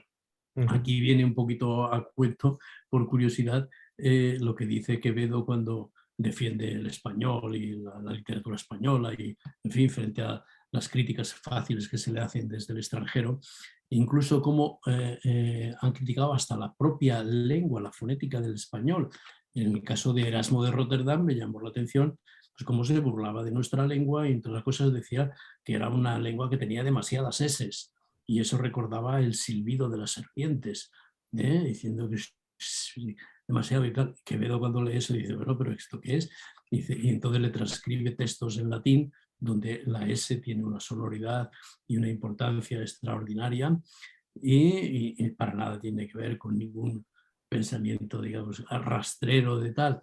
Y en cambio contraataca a Quevedo diciendo, hombre, el alemán no puede dar muchos ejemplos porque la R esa gutural, una cosa es la articulación linguolabial, que es dominante en el caso del español, con la articulación gutural palatal, como ejemplo dice la R, pero la R además no francesa, sino la R alemana. Y dice que eso es más bien propio de lengua de los grajos, O de los beodos, que tiemblan y al hablar se les va la lengua, ¿no? Puestos a ridiculizar la lengua, desde luego la sonoridad del español es una fonética extraordinaria, de una fuerza expresiva y una relación orgánica con el cuerpo muy especial. Yo he hecho alguna referencia incluso al catalán en esto, como, en fin, en algún momento tengo escrito algunas cosas muy irónicas sobre el tema, como las implosivas y el comerse las últimas vocales, en el caso del catalán, que se implica una anatomía y una fisiología que incluso me atrevo a poner en relación con, bueno, con la pulsión anal, y aquí me meto con Freud y con Lacan. Bueno, Quevedo escribió sobre... Sí, Quevedo escribió eso. Gracias y desgracias del ojo del culo. Quevedo escribió, que era capaz de escribir. Es un libro genial, por cierto, es un libro genial. Un libro genial. Es genial. Eso ya son para eruditos y para gente que podemos disfrutar con estas cosas. Yo digo que incluso eso, en algún momento, he asociado el español con la pulsión fálica freudiana y el catalán con la pulsión anal. No es una butada y una ocurrencia mía, ¿no? En este caso me dio el pie pues un discípulo de Óscar Masota, el famoso psicoanalista argentino, en la Barcelona de los 70, que lo conocí, estuve en sus clases, tenía un discípulo pues, que habló precisamente de eso, como había algo en la cultura catalana relacionado con la pulsión anal, porque yo cuando veía la Sagrada Familia decía, estos son grandes excrementos, ¿no? Colocados en fila. En fin, había una serie de referencias que era cierto, pero claro, con la pulsión anal se puede hacer arte lo mismo que con la pulsión fálica, ¿no? Eso no indica nada, ¿no? Pero bueno, había curiosidades. Digo que en este caso Quevedo se burla de eso precisamente y defiende lo que es evidente, la gran capacidad. Bueno, incluso pongo yo ahí algunos versos de Quevedo, de Góngora, donde dice aquello de infame, hablando de la cueva de Polifemo, dice, infame turba de nocturnas aves, gimiendo tristes y volando graves. Maravillosos versos. Es una maravillosa porque la sonoridad y el sonido del urlante de las, y el vuelo, el siseo de las alas, gimiendo tristes y volando graves. Bueno, pues esto es una grandeza de la fonética de la lengua, de la gran capacidad. ¿Quién ha hecho esta lengua? Pues se lo debemos a los millones y millones de antepasados que han creado esta maravillosa lengua, ¿no? Y claro, el tener oído para disfrutar de esa lengua, y eso pues claro, nos ayuda a Quevedo incluso pues burlándose en este caso de nada menos que de Erasmo de Rotterdam, que ya no sabía por dónde atacar, donde, vamos, atacó a todos los escritores que eran españoles, bueno, españoles o de origen hispano, desde Marcial a Séneca trató muy mal a Luis Vives, incluso, ¿no? A Luis Vives creo que lo trató regular, tengo entendido. ¿Quién? Erasmo, a Luis Vives. Yo ese detalle no lo sé, pero vamos a Luis Vives... Ha publicado la Fundación bueno, hoy el otro día una conversación, han publicado una biografía importante de Luis Vives, y en la conversación el autor, un gran estudioso, decía que a Luis Vives le trata muy mal Erasmo. Igual, es que me ha venido la idea porque a lo mejor ese anti-españolidad o no sé, igual tiene algo que ver, pero por lo visto fue muy cruel con él. Sí, yo creo que es otro autor sobrevalorado, digamos, Erasmo de Rotterdam, atribuirle que el pensamiento libre y tal de España, incluso en el caso de Cervantes, pues se atribuía una influencia de Erasmo de Rotterdam, todo eso me parece una exageración que no tiene ningún fundamento. Digamos, la pasión por la libertad y la idea de la libertad en Cervantes no necesita echar mano de Erasmo para defenderla, ¿no? Como él la defendía, ¿no? Y en este caso, pues bueno, hay pinceladas por ahí de Erasmo que me hacen dudar. En el caso de Luis Vives no me extraña nada. Luis Vives, que recordamos también era de origen judío. Sí. Y bueno, como anécdota curiosa, digamos, desenterraron los huesos de su madre para en fin, enterrarlos, para quemarlos después de muerto, que era aquello, desenterrar los huesos, ¿no?, de los antepasados, que critica también el propio Quevedo, ¿no?, donde habla de, en fin, que no toques, también Gracián, que de estas cosas mejor no escarbar para no enlodarse, buscar antepasados, ¿no? El famoso libro verde o de Aragón, en fin, habla de todos estos temas, de la gran mayoría, de, digamos, lo que es la aristocracia y los poderes, todos tenían dentro de sí pues relaciones y la sangre judía, claro. Luis Ese es otro tema, el tema del judaísmo. Destruyeron a su familia, lo destruyeron con mucha proximidad, y Luis Vives tuvo una paciencia, que paciencia es una palabra muy generosa, con su aceptación. Quizás no tenía otra alternativa, pero lo que le hicieron su tío a sus familias fue terrible. Y sin embargo, por más que se diga de su apertura humanista, la verdad es que, insisto, quizá no tuviera otra, pero es difícilmente comprender cómo no hubo ni una sola palabra de la más mínima, ya no crítica, de nada. O sea, y fue terrible lo que le hicieron, porque lo del desentierro de los huesos es solo una parte menor de la destrucción de su familia por judíos, por parte de la Inquisición, ¿no? No, es muy interesante el tema de la oralidad o de la escritura. Yo puedo recordar, ¿no?, lo que termina Sócrates, ¿no?, tomando la cicuta y diciendo ya podemos hacer una ofrenda ¿no?, de un gallo, ¿no?, y decir, hombre, ¿por qué dice eso? Parece ser que ya se sabe que es porque sabía que Platón iba a escribir su filosofía, sus diálogos. Y por eso lo de la ofrenda del gallo a Platón. Eso de Sócrates. Y también lo que decía Platón, que parece ser que se ha descubierto que estuvo más de 6 años para hacer simplemente el inicio de las primeras frases de la República, del diálogo de la República, el diálogo central. Y terminó por decir, bajé ayer, ¿no?, en la traducción española. Bajé ayer, que es en griego y también intelectualmente es muy importante, porque bajar hacia la ciudad, de Atenas al Pireo, ¿no? De Atenas al Pireo, ¿no?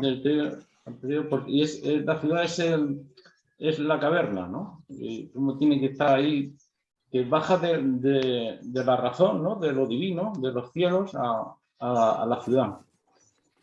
Qué interesante. Eso también se mantiene, yo creo que en Gracián y en Quevedo también. Que le dicen luego que vuelva y, si recordáis, no vuelve, y el diálogo lo mantienen sin volver a la ciudad. Nunca lo había pensado así. Sí, sí, al lado de un dirigente político del Partido Demócrata, podríamos decir ahora. Bien, hay cosas en el libro que no debemos olvidar. Por ejemplo, la coincidencia también de Gracián y Quevedo en la crítica a la supuesta independencia de Cataluña, ¿no?, de 1640, ¿no?, que terminaron por perder parte de España, ¿no?, de la parte de Rosselló y de Cerdeña, que pertenecían, se terminó por perder por esa cabezonería, ¿no?, esa peculiaridad de los condes y del pueblo catalán. Sí, lo mismo, Quevedo adelantando siempre a todo. Luego tiene un librito, un opúsculo, un libelo que titula La rebelión de Cataluña, ni es por el huevo ni es por el fuero, que es la primera gran reflexión sobre los separatismos, lo absurdo de los separatismos, y al mismo tiempo intentar entenderlos, y especialmente el separatismo catalán de la Guerra de los Segadores, y lo desmenuza extraordinariamente bien y con unas reflexiones que son de una actualidad absoluta. En el caso de Quevedo, que incluso llega a decir cosas muy duras, ¿no?, muy fuertes respecto a eso, que son los catalanes, dice, aborto monstruoso de la política. Insisto, cuando dice los catalanes, está refiriendo fundamentalmente a esos señores feudales medievales que dominaron y que impulsaron la rebelión de Cataluña absurdamente, para separarse del rey de España, pero para ponerse a las órdenes de Luis XIII, del rey francés. Absurdo, ¿no?, porque no quieren pagar la unión de armas que provoca el conde duque de Olivares, que era un poco pues crear un ejército nacional donde todas las regiones y todos los condados y los reinos se implicaran en la defensa de España, especialmente con la guerra de los 30 años con Francia. En cambio, los señores feudales catalanes dicen que ellos no quieren contribuir para nada, que ellos no, yo lo que sé, es la primera gran rebelión, digamos, que duró casi 12, 13 años, con muchísimos muertos, y todo al final, pues, para cambiar, en lugar de ponerse a las órdenes de Felipe IV, pues ponerse a las órdenes de Luis XIII, es decir, del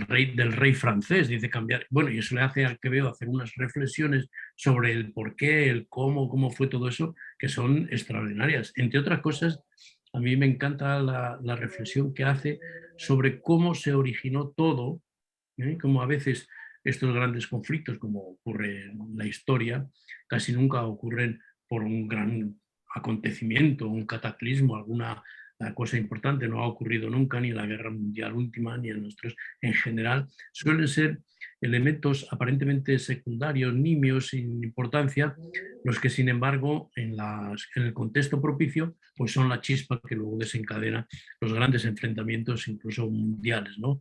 Incluso lo que estamos viendo hoy a punto de convertirse en un conflicto claramente mundial, pues iniciado teóricamente por unas maniobras militares que quería hacer el señor Putin alrededor de Ucrania. Bueno, pues en el caso de Quevedo cuenta muy bien cómo esa rebelión de Cataluña, que es una rebelión, insisto, con que él dice los catalanes son un aborto monstruoso de la política, hay que entender siempre que es la oligarquía, las pequeñas tribus, porque claro, la estructura de Cataluña siempre ha sido una estructura feudal, de pequeños condados, de señores enfrentados entre sí.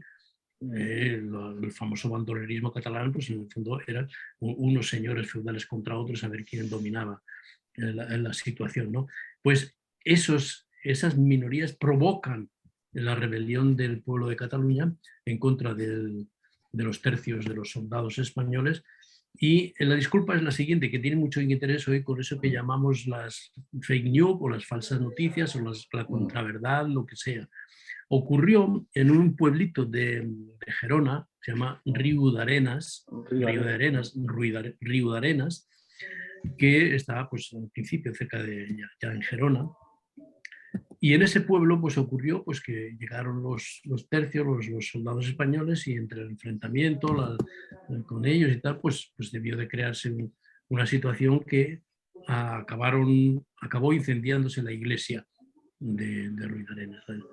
Y no sabemos cómo, nada menos que las hostias consagradas que estaban en el sagrario y en el copón, pues aparecieron quemadas, ardiendo y tal.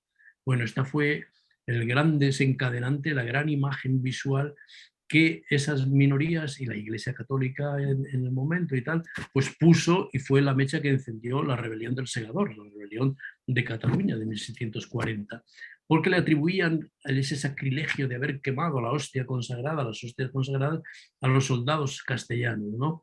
Y hicieron enseguida un panfleto que se tradujo a casi todas las lenguas del momento de Europa, titulado Proclamación Católica, que era de un cinismo extraordinario dedicado al rey, poniéndose a su servicio y tal, pero denunciando pues, lo que había en la portada, pues aparecía un cáliz con unas hostias en llamas, y, bueno, habían profanado, metido las llamas del infierno al cuerpo de Cristo, ¿no?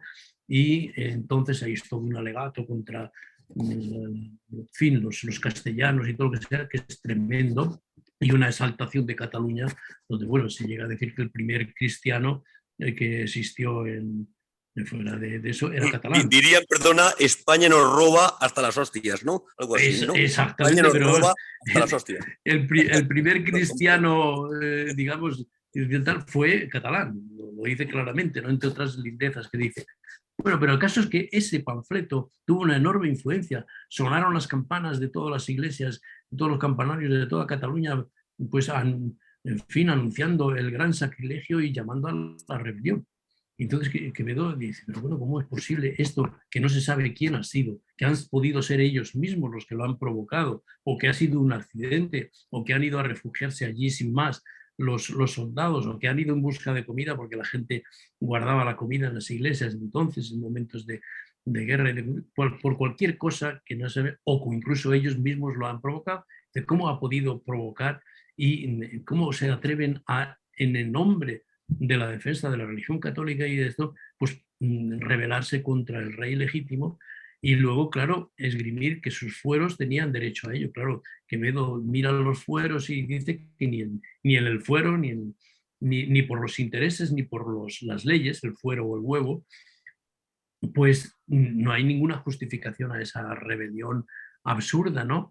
Que además luego les hace, pues eso, ponerse a las órdenes del rey francés. No cosa más absurda que salir de un rey para ponerse el otro, ¿no? Al servicio del otro, lo que no, y pagarles, claro, lo que no querían pagar a los ejércitos españoles, resulta que van y se lo pagan a los ejércitos franceses porque dominan y nombran conde de Barcelona al rey francés. Claro, analiza un poco todo eso y va al fondo del asunto. Dice, es que esto, dice, el gran argumento que es, dice, no queremos porque no queremos. Y se acabó. Ahí se acabó toda la explicación política de la rebelión de Cataluña. No queremos porque no queremos y ya está.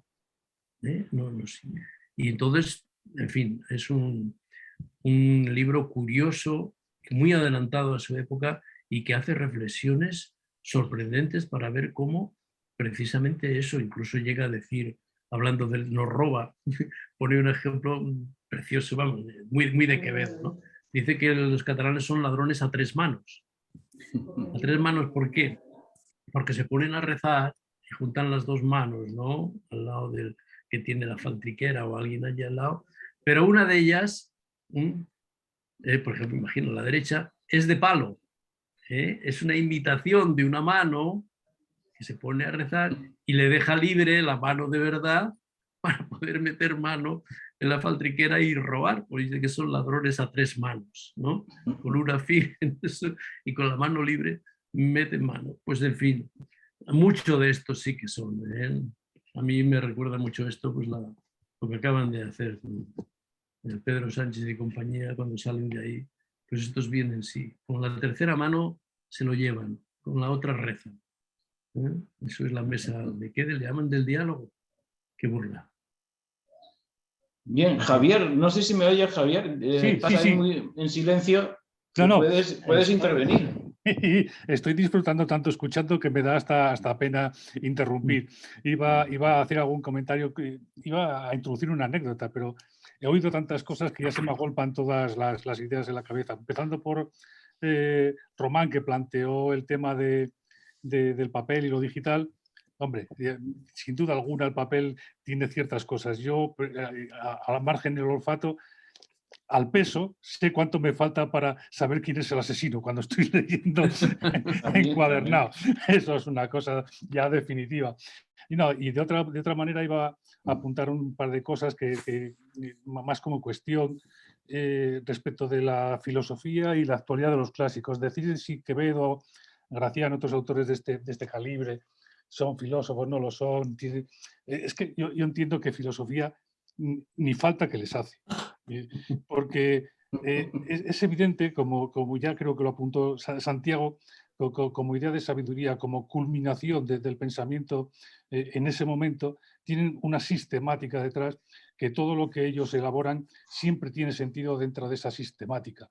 Esto, frente a otros escritores bien conocidos que se pueden expresar de forma aforística, por ejemplo, siempre nos queda la sensación de ambigüedad, de doble sentido, de no saber cómo coser algunas ideas con otras, pero cuando leemos a Graciano, a Quevedo, la sistemática es siempre perfecta y es una sistemática que podemos decir que hoy no está de moda y es una cuestión que plantearía que deberíamos de recuperar, es una cuestión católica. Católica no me refiero al dogma ni me refiero a la ortopraxis, sino me refiero a una filosofía, una cultura que seguimos nosotros ahora.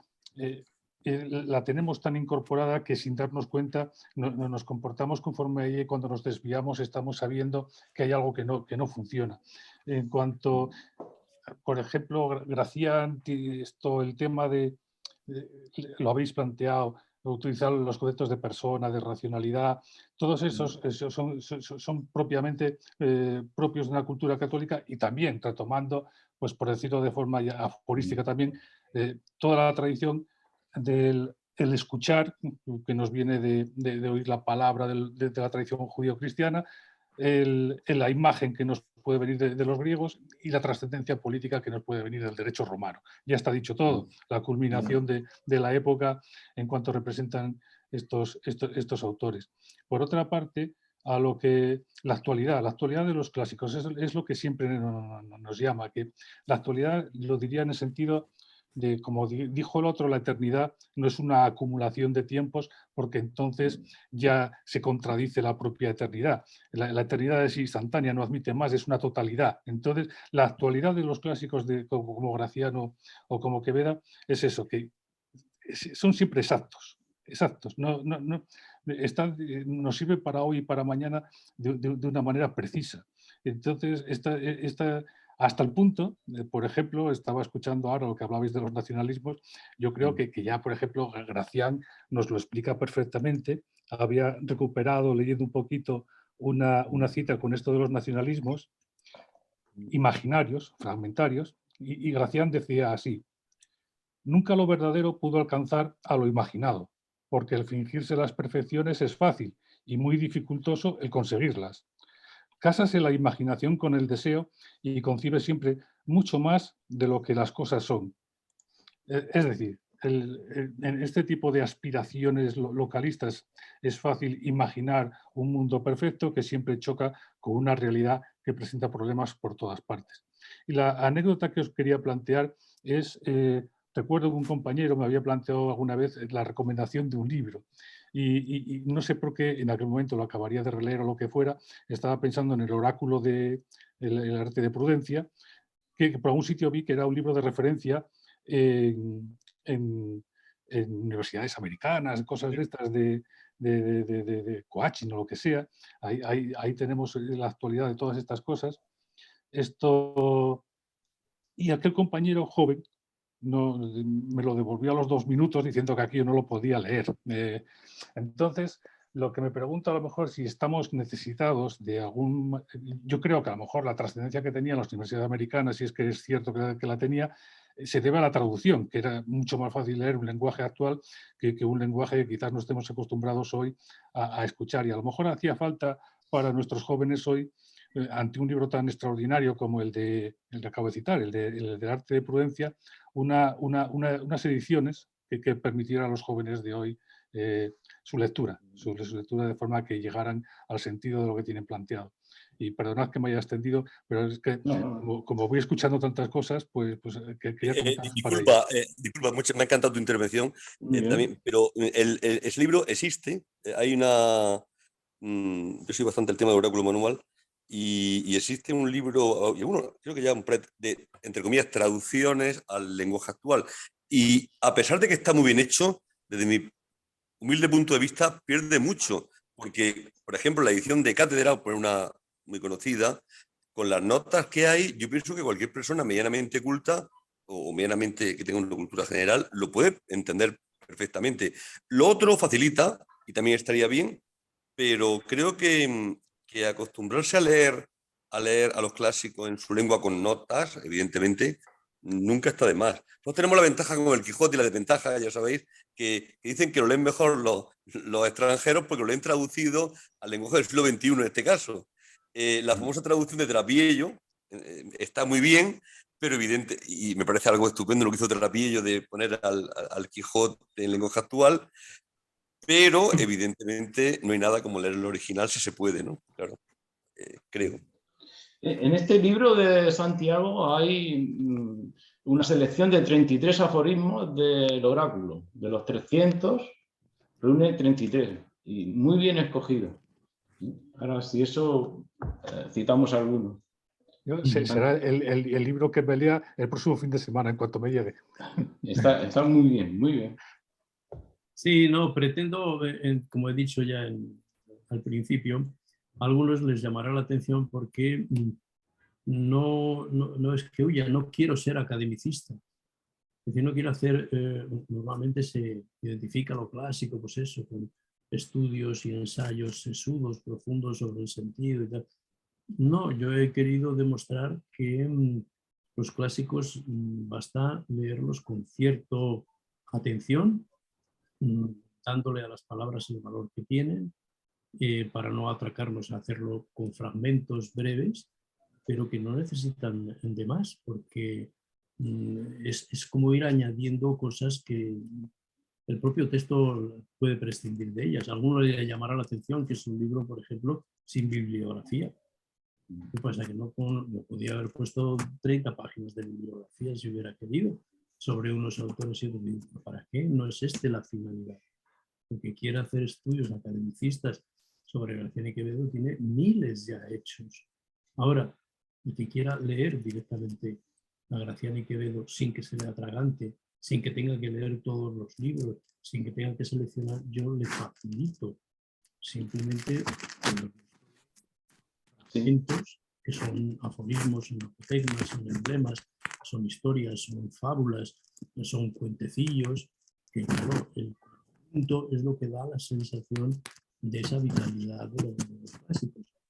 Una reflexión que a mí me están los dos, muy profunda y muy interesante, sobre la hipocresía y la falsedad, y en fin, que es un tema de una actualidad, sobre todo aplicado al terreno de la política, a todo, pero la política tiene una brevemente algunas cosas de Gracián, donde dice: la vulpeja salía con máscara de cordero. La zorra, ¿no? La serpiente de paloma, el usurero de limosnero, la ramera de rezadora y siempre en romerías, el adúltero de amigo del marido, la tercera de saludadora, el lobo del que ayuna, el león de cordero, el gato con barba a los romanos, con hechos de tal, el asno de león mientras calla, el perro rabioso de risa por tener falda, y todos de burla y engaño, ¿no? Y hay otro momento donde acaba diciendo todavía, dice que esto que corre ahora, dice, el topo pasa por lince, la rana por canario, la gallina pasa por plaza de león, el grillo de jilguero y el jumento de aguilucho. Esta transmutación, ¿no?, digamos, de lo que es la apariencia y la realidad constante en el juego, en este caso de la política, que es tan expresiva como lo que están diciendo ahí. Yo hice un experimento en Facebook, coloqué una de estas frases, le digo, mira, he encontrado esta definición de, en este caso la actualizaba, decía de cómo se encuentra la renovación del PSOE en la actualidad. Y decía, pues eso, lo que estaba haciendo cada uno pasa por lince, el otro por tal, y por curiosidad, a ver, y digo, ¿y quién? La última frase dice, el jumento pasa por ser aguilucho, ¿no? Bueno, curiosidad, ¿a quién os viene a la boca, no? Lo mismo que otra frase de Gracián que decía, qué boca tan de lobo donde nunca se veía verdad. Qué fuerza expresiva tiene eso. Una boca tan de lobo nunca se veía. Bueno, y la gente le dejé un poco abierta la interpretación. A ver a quién queréis aplicar esto. Pero las interpretaciones más inmediatas eran fuributas. Es decir, claro, el nombre de Pedro Sánchez aparecía de una manera escandalosamente presente, ¿no? Quiero decir que ese fingir, ¿no?, lo que no se es y querer ser, bueno, la dialéctica entre apariencias y realidad, es una vena extraordinaria en Quevedo y en Gracián que da lugar a eso, a imágenes tan visuales y tan potentes como estas que acabo de leer. Claro, porque confundir la política con la astucia es un poco de lo que critica constantemente Gracián y Quevedo, ¿no? Santiago, si me permites, la explicación de lo que acabas de decir nos la da Gracián diciendo, en casa de la fortuna, si se entra por la puerta del placer, se sale por la del pesar, que es el juicio. Exacto. Sí, y al contrario, que es el indulto. Sí, sí. Efectivamente, entre otras cosas, ¿no? Sí. Hay esa lectura de actualización inmediata de muchos de los mensajes que surge de manera espontánea, y eso es un efecto valiosísimo de los clásicos, como enseguida puedes imaginar una situación actual donde eso cobra sentido. Claro, porque la envidia, la hipocresía, la ira, en fin, todas las pasiones, todas las marrullerías, todos los engaños, todo eso lo tenemos, estamos alrededor y lo estamos viendo en los medios de comunicación a cada instante. Entonces, prevenirnos con esta especie de pensamiento reflexivo y preventivo, pues es el gran valor de los clásicos. Para no hacer, pues como también dice Quevedo, que veamos y pensemos por ojos y oídos de otros, que es lo que hace la mayoría. Nunca ve y oye por sí mismo, sino siempre a través de los ojos y los oídos de otros, ¿no?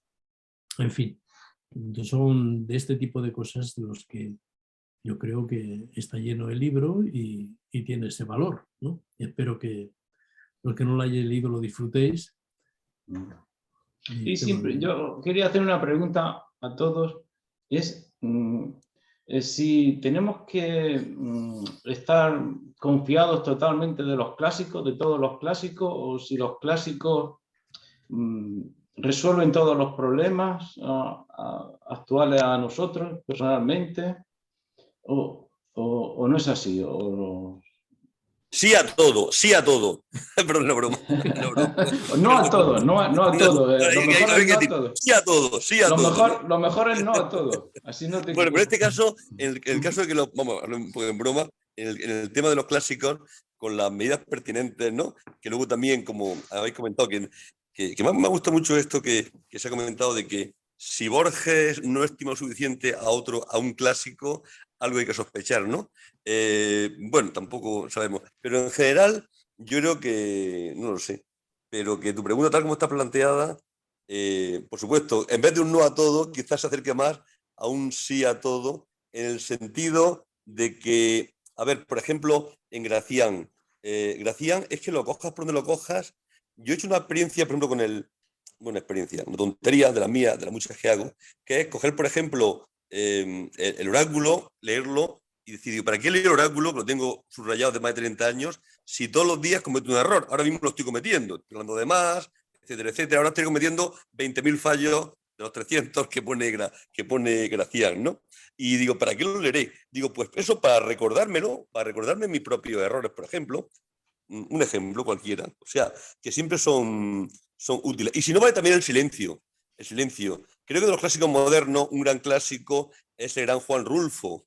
Juan Rulfo, cuando le preguntaban ya al final, disculpad esta anécdota, en Canarias creo que era, le preguntaron algo así, ¿y va usted a escribir otra novela más? Después lleva 30 años sin publicar, después de Pedro Páramo, y dice, pues ya ven, ya me van dando como ganas. Es decir, que los clásicos saben también cuando tienen que parar de escribir, ¿no? O sea, que los que son clásicos de verdad, desde mi humilde punto de vista, casi siempre aciertan, ¿no? Y como diría el gran Gracián, una cosa que parece que sí que es muy duro, pero a veces, y acabo ya, dice algo también muy hermoso, dice, y creo que es el caso aquí, aunque no nos conozcamos todos mucho, esta frase creo que es de Gracián, breve y para la vida, entre amigos, todo sale bien. Muy bien. Oye, como es un poquito largo, si os parece, yo quería acabar con una pequeña reflexión que me ha abierto aquí y me ha parecido esta. Entre otras cosas, los libros, tanto Gracián como Quevedo, siempre parten de ese principio de conócete a ti mismo y de ayudar al autoconocimiento como fuente fundamental del saber. El primer saber es saberse a sí mismo, ¿no? Y entonces Quevedo en un momento dice, acaba de persuadirte a que dentro de ti mismo tienes que hacer tanto que aún por larga que sea tu vida, te faltará tiempo. Esa es la reflexión. Tenemos que indagar, profundizar, transformarse y dentro de nosotros mismos hay tanto que nos faltará una vida para poderlo descubrir y expresar y disfrutar y asombrarse de quién somos y cómo somos y qué hacemos en este, iba a decir perro mundo, o por lo menos caótico mundo. Porque sí que creo que la visión de Quevedo y parte de Gracián, en el fondo del mundo es que el mundo es un caos, es caótico. La esencia, el caos es ontológicamente la realidad del mundo, ¿no? Y entonces no me extraña que él vea, pues eso, un caos tremendo, ¿no? Incluso Gracián dice como los ciegos están conduciendo no a otros ciegos, como dice el Evangelio, sino que conducen a los que ven. Y los que ven van tan contentos fiándose por el ciego que les va a lanzar al abismo, en caos absoluto, ¿no? O como Quevedo, en fin, en el juicio final, cosas maravillosas con la reconstrucción física de los cuerpos, cómo los mendaces pues, no quieren encontrar sus propias lenguas, o cómo los ladrones sus propias manos, ¿no? Y huyen de sus propias manos, sus pies huyen de sus manos.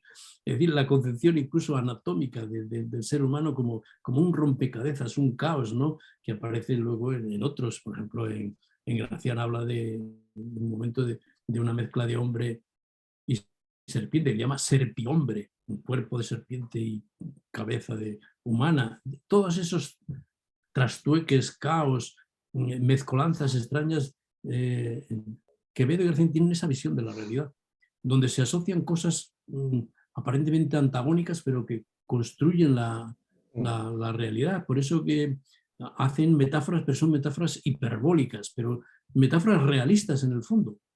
Quiere decir que esa composición, desde el punto de vista físico, claro, una serpiombre no existe, pero la astucia de la serpiente y el hombre mezcladas, pues eso, o como Gracián dice también que no hay que ser todo colombino, o sea, no hay que ser todo paloma, todo bondad y tal, hay que también aprender a ser serpiente cuando es necesario, ¿no? En fin, esa visión, digamos, de conocimiento, autoconocimiento y conocimiento de los demás es la gran sabiduría, yo creo, que desprenden estos autores. Por eso hablan de miles de cosas, de la envidia, de la ira, del engaño, de la hipocresía, de miles de cosas que están en la vida cotidiana, no están en ningún más allá metafísico, ¿no? Están hablando de cosas muy cercanas y cuya enseñanza o cuya sabiduría pues es útil para cualquiera, iluminan la vida, aparte de pasarlo bien leyéndolos, claro. Muy bien. Muchas gracias. Muchas gracias. Gracias. Y voy a terminar diciendo que un aforismo de Gracián, ¿no? Podríamos decir, Gracián dice, el libro que sea enano para que el lector sea gigante, ¿no? Pues, sí, sí. No es enano, pero bueno. Con un libro enano o pequeño construir un varón gigante. Un varón, sí. un lector gigante, ¿no? Para no ofender a las feministas. Bien, pues muchísimas gracias, Santiago. Hablando de las feministas, no hemos comentado una pequeña breve, ya con esto dejamos, se me ocurre ahora que hablamos de feministas como Quevedo también incluso hace cosas de actualidad muy extraordinarias, donde dice como la manía del afeminamiento de la época y el exceso, en fin, de culto a los afeites y los potingues y todo eso, una mujer dice que hacen dudoso el sexo. Y están haciendo el dudoso el sexo. Y están pretendiendo enseñar a la naturaleza cómo hacer de un hombre una mujer. Es que tiene esto, que no hay una perversión más absurda que tener que contradecir a la naturaleza, ¿no?